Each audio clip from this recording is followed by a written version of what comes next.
It's done. The European Union has granted candidate status to Ukraine, paving the way for the usually long process of joining the bloc. It's a decision that EU leaders have called a historical moment, and it's also a strong message of support to Kyiv, 4 months after Russia invaded the country.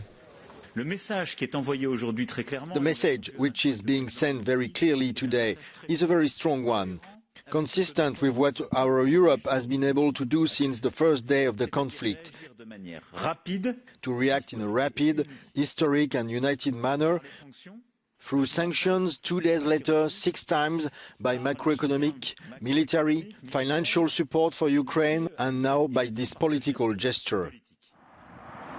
The Ukrainian President Volodymyr Zelensky immediately reacted to the news.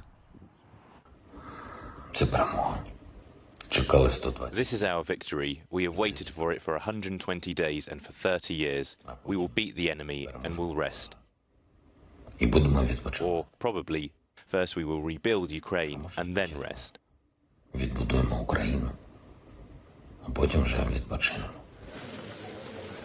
The decision was taken at the summit of government heads of state in Brussels. They also granted candidacy status to Moldova, another former Soviet state that borders Ukraine and that could easily be destabilized. It fears such a situation. Since Russia invaded, the process has moved at a record speed.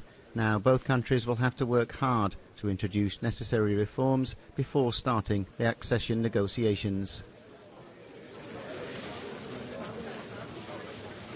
Of course, the countries all have to do homework before moving to the next stage of the accession process.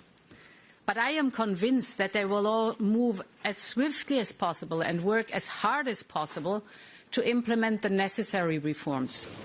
Fighting corruption and improving rule of law are two of the pending issues, and then there's no guarantee of success.